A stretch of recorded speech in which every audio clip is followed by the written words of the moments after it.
Hello and welcome to my channel. If you are new here, hi, hey, hello, my name is Meg and we do crafty things here. So if you like crafty things too, please do consider subscribing. And if you are a returning subscriber, thank you so much for subscribing and tuning in to another video. So today we've got ourselves a blue wiggly worm. JK.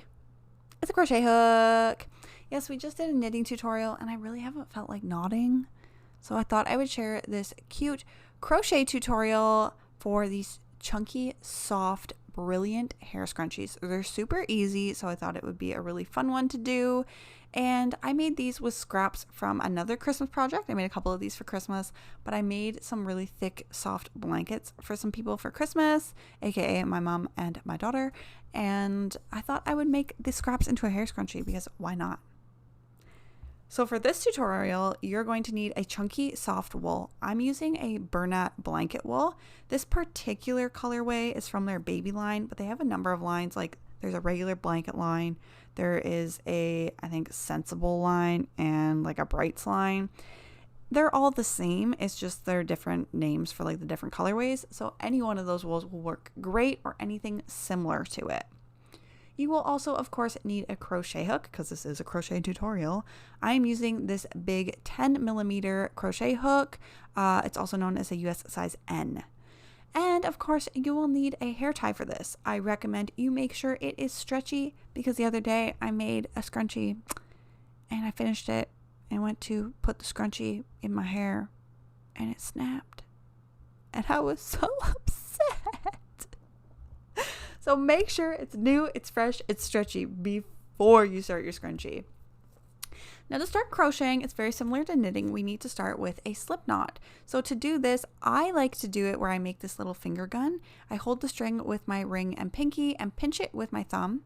And then I wrap it around my index and middle finger to create an X on the side that's facing me. And then I flip my fingers over and you've got two lines on the top.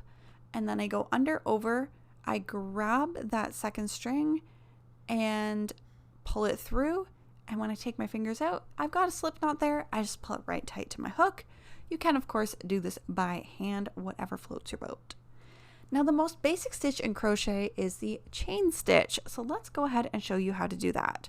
So pinching the tail in my fingers here, that is the bottom of the stitch, and with my hook facing away from me, I'm going to wrap the yarn around my hook, or what's called a yarn over in most patterns.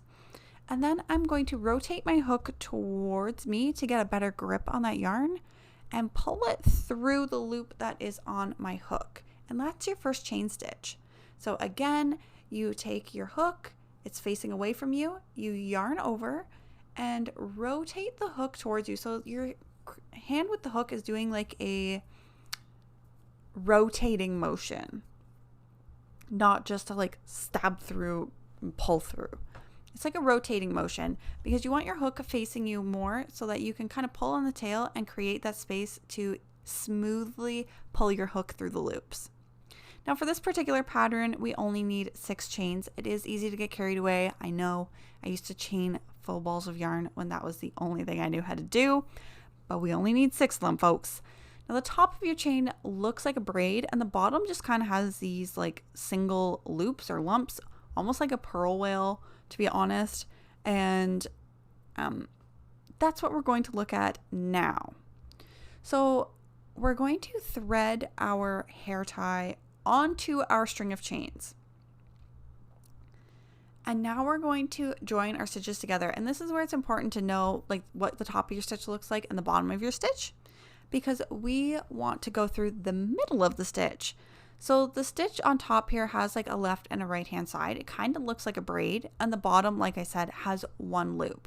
So you want to stick your hook through the middle so it looks like you have 3 loops now on your hook. And if you were to like flip it upside down, it would look like 2. But we're going to yarn over and pull that string through all of the loops. I like to do this kind of in sections, so I'll pull it through those first 2 and then through the other one. And that is known as a slip stitch, or sometimes it's called the invisible stitch because it's not really a full stitch because you don't really like yarn over in it. So again, I'll do that again because I know it may be confusing if you're just starting.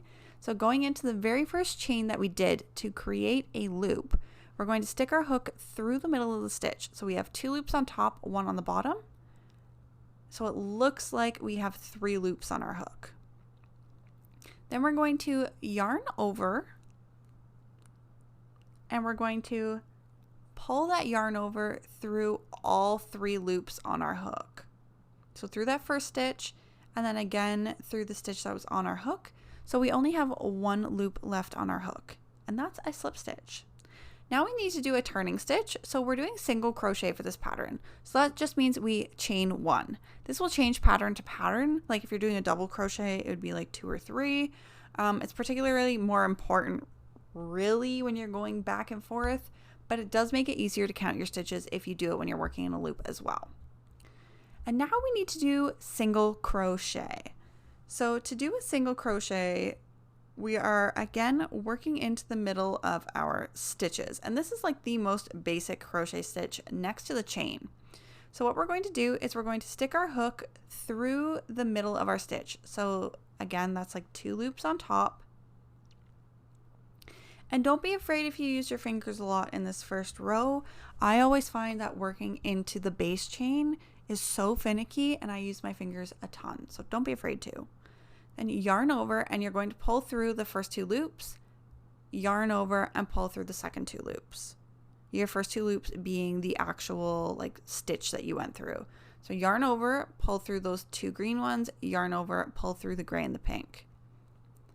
And you're going to do this 6 times because you made 6 chain stitches. So you should always have 6 stitches in your row. If you have less, you've dropped a stitch somewhere. If you have more, you have added a stitch somewhere. So you should do 6 and then you're at the end of the row. So again, you put your needle through the middle of the stitch, yarn over, pull through the stitch, yarn over, pull through the last 2 loops.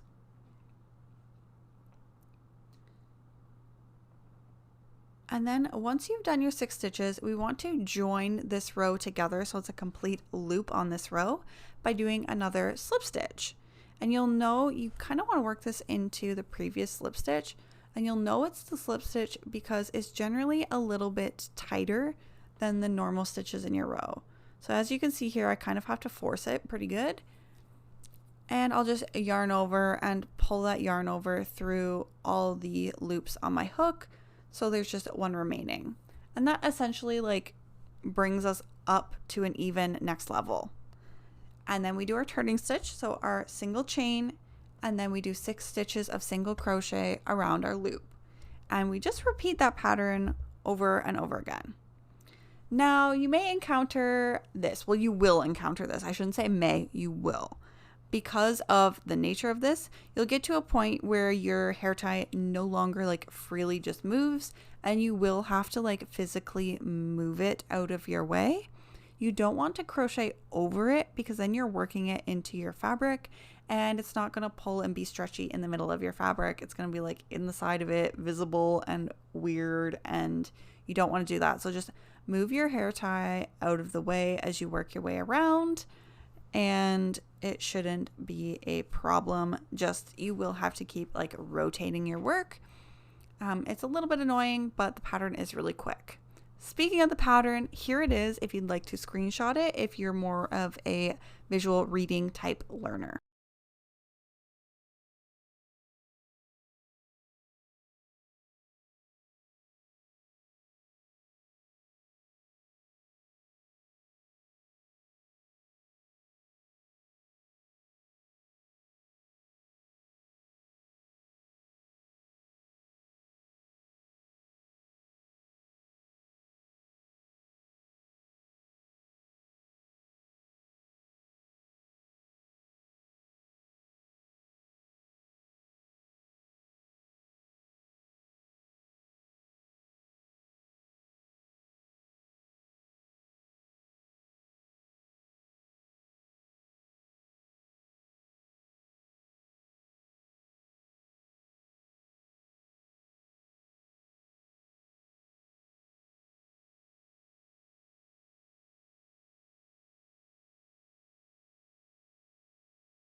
Okay, so basically you just fill the band doing that. Like your whole hairband, just fill it to the point that it is easy to touch both ends, like your starting end and your working end together. If you have to pull it at all, it will warp your scrunchie a bit. So you're better off to do extra rows than too little. And there's no set amount of rows because every hair tie is obviously a little bit different, a little bit of a different size. So do whatever is easy to close on your hair tie. Now we want to join the two ends together, and we'll be doing this with slip stitches. Now if we look at our first end, because we already worked into the middle of the stitch, all we see is a single loop on the bottom, and that's what we're going to work into. So I'm going to put my hook through that single loop, the bottom of the stitch on our very first row. And then I'm just going to yarn over and pull it through all the loops and go to the next one. So I put it through my very first, or the very second, I guess, the very first row, and that bottom loop, it may be a little tight because you've already worked a stitch in there. Then through the next working stitch on your working end, yarn over and pull the end completely through. I kind of moved off screen a bit there, so here is a bit of a better on-screen sort of view. So we go through the bottom loop of the stitch on our very first row, and then through the actual stitch on our working side, yarn over and pull it all the way through. And because this is really quick and easy, you could just shove your not working tail, that tail from the very beginning, just down inside your scrunchie. No one's going to see it. And you're going to do that 6 times with the slip stitch until your tube is completely closed off. Now we're going to tie off. So you can just snip your string, pull your loop a little bit loose, yarn over and pull the string through as if you were going to do a chain, and just pull it completely through. Now you can just pull that tight and it would generally be okay on a blanket or something, probably, but I'm super paranoid, so I do an extra knot here, especially because it's a hair tie. It's going to get a lot of movement and stretching and working. It's not like a blanket that's just going to kind of drape on top of you. But now we have this other tail, and I don't want to go through properly weaving it in, so I'm going to hide it in the center by just shoving my hook into the tube of my scrunchie, being careful not to grab the hair tie inside, and I just pull that thread through. If you do accidentally pull it out on the other side, you can do what I did and just use the back end of your crochet hook to stuff it back in there, and no one's the wiser. You end up with this super cute, soft, chunky hair scrunchie. Love. Hello. So cute. Hope you guys like it too. If you do, give it a thumbs up, and until next time, bye.